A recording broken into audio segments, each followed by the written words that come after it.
हरे कृष्णा। 11 दिसंबर 2024 को गीता जयंती है। आज से लगभग 5000 वर्ष पूर्व कुरुक्षेत्र की युद्ध भूमि में भगवान योगेश्वर श्री कृष्ण के मुखारविंद से गीता रूपी गंगा का प्रवाह बहा था और समाज को गीता रूपी ग्रंथ प्राप्त हुआ। तब से गीता जयंती उत्सव प्रतिवर्ष मनाया जाता है। भगवान कृष्ण की बांसुरी ने ब्रज में सभी को अपनी ओर आकर्षित किया था। उसी प्रकार भगवान कृष्ण की ज्ञान रूपी बांसुरी ने कुरुक्षेत्र की युद्ध भूमि में अर्जुन को युद्ध के लिए प्रवृत्त किया। तभी से आज भी ज्ञानी, ध्यानी, योगी और भक्त सभी को गीता ने जीवन जीने की कला सिखाई है, जीवन जीने की हिम्मत दी है।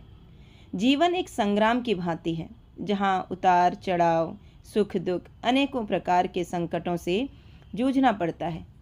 गीता जीवन में आने वाले छोटे बड़े संग्रामों से लड़ने के लिए शक्ति देती है।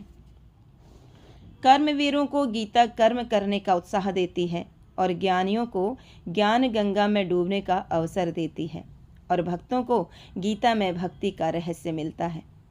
जिस प्रकार हम मनमाने ढंग से किसी भी दवाई का सेवन नहीं कर सकते, दवा का सेवन चिकित्सक के अनुसार करने पर ही हमें उसका लाभ प्राप्त होगा, उसी प्रकार भगवद गीता को भी उसके वक्ता के अनुसार ही स्वीकार करना चाहिए।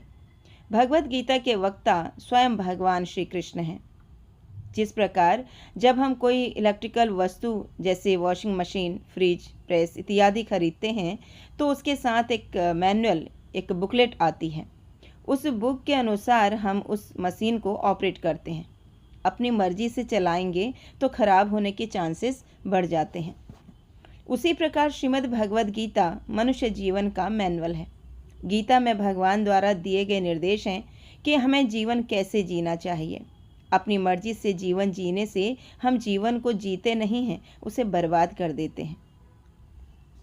गीता दिव्य ग्रंथ है, इसे ध्यानपूर्वक पढ़ना चाहिए।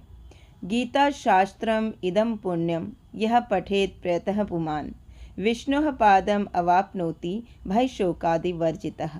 यदि कोई गीता के नियमों का पालन करे तो वह जीवन के दुखों और चिंताओं से मुक्त हो जाएगा और उसका अगला जीवन आध्यात्मिक होगा। भगवान कृष्ण भगवद गीता के 18वें अध्याय के 66वें श्लोक में कहते हैं, सर्वधर्मान् परित्यज्य मामेकं शरणं व्रज अहम त्वां सर्व पापेभ्यो मोक्षयिष्यामि मा शुचः। भगवान कहते हैं, सभी धर्मों को छोड़कर तुम मेरी शरण में आओ, मैं तुम्हें सभी पापों से मुक्त कर दूंगा। इस प्रकार अपनी शरण में आए हुए भक्त का उत्तरदायित्व भगवान अपने ऊपर ले लेते हैं, उसके समस्त पापों को क्षमा कर देते हैं। मनुष्य जल में नित्य स्नान करके अपने को स्वच्छ करता है, लेकिन यदि कोई भगवत गीता रूपी जल में एक बार स्नान कर ले तो वह इस भवसागर रूपी मलिनता से सदा सदा के लिए मुक्त हो जाता है। गंगा जी भगवान के चरणों से निकली हैं। उस गंगा जल में स्नान करके मनुष्य शुद्ध हो जाते हैं। भगवद गीता भगवान के श्री मुखारविंद से निकली है। इस गीता रूपी जल में स्नान करने से व्यक्ति जन्म मृत्यु को पार कर लेता है।